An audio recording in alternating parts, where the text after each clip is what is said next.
Japan में मछलियाँ बहुत पसंद की जाती हैं और जापान के लोग मछलियों को बहुत स्वादिष्ट मानते भी हैं और उनके डेली रूटीन का हिस्सा है मछलियाँ। और इस वजह से मछलियों को लेकर जापानियों के अंदर उस स्वाद को लेकर काफ़ी लालसा होती है और वो उसके हर एक स्वाद को पहचानते हैं।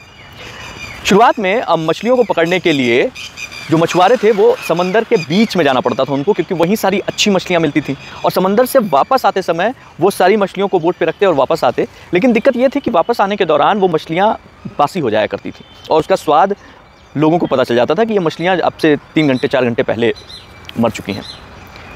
उस चीज़ को ठीक करने के लिए मछुआरों ने बातचीत करी और उन्होंने फ्रीजर लगवा दिया तो फ्रीजर में वो मछलियाँ रखना शुरू कर दी। फ्रीजर के साथ मछलियाँ आने लगी, लेकिन वो फ्रीजर का जो स्वाद होता था ना, वो ताज़ी मछलियों के स्वाद को नहीं पा पाता था। फिर मीटिंग हुई और उस बार जो है एक फ़िश टैंक लगवाया गया बोट के अंदर और उस फ़िश टैंक में जितनी भी मछलियाँ आती थी उनको उस फ़िश टैंक में डाला गया। लेकिन दिक्कत ये थी कि फ़िश टैंक में वो मछलियाँ आ तो जाती थी और जब वो किनारे पहुँचती थी तो सब जिंदा रहती थी, लेकिन इतनी ज़्यादा मछलियाँ थीं और वो सब इतनी सुस्त हो जाती थी कि उनके स्वाद में कहीं ना कहीं वो ताजगी नहीं रहती थी। फिर से मीटिंग हुई और इस बार तय किया गया कि फ़िश टैंक ही रहेगा और उसमें मछलियाँ ही डाली जाएंगी, लेकिन इन मछलियों के साथ हमें छोटी शार्क पकड़ के एक आध डालनी है। एक छोटी शार्क एक फ़िश टैंक में डालनी है पकड़ के।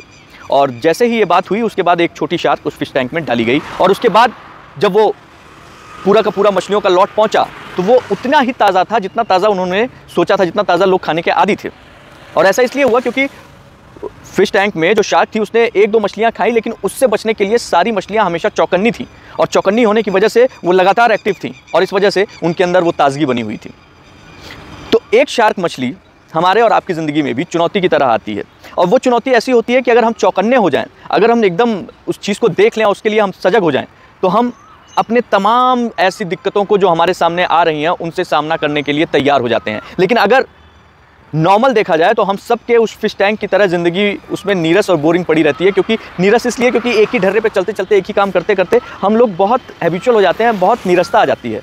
लेकिन जैसे ही चुनौती रूपी शार्क हमारे टैंक के अंदर आती है, हम में से कई चौकन्ने होकर खड़े हो जाते हैं और कई दम तोड़ देते हैं। दम नहीं तोड़ना है, चौकन्ने होकर खड़े होना है और उस शार्क का सामना करते हुए अपने आप को वहाँ से बाहर निकालना है।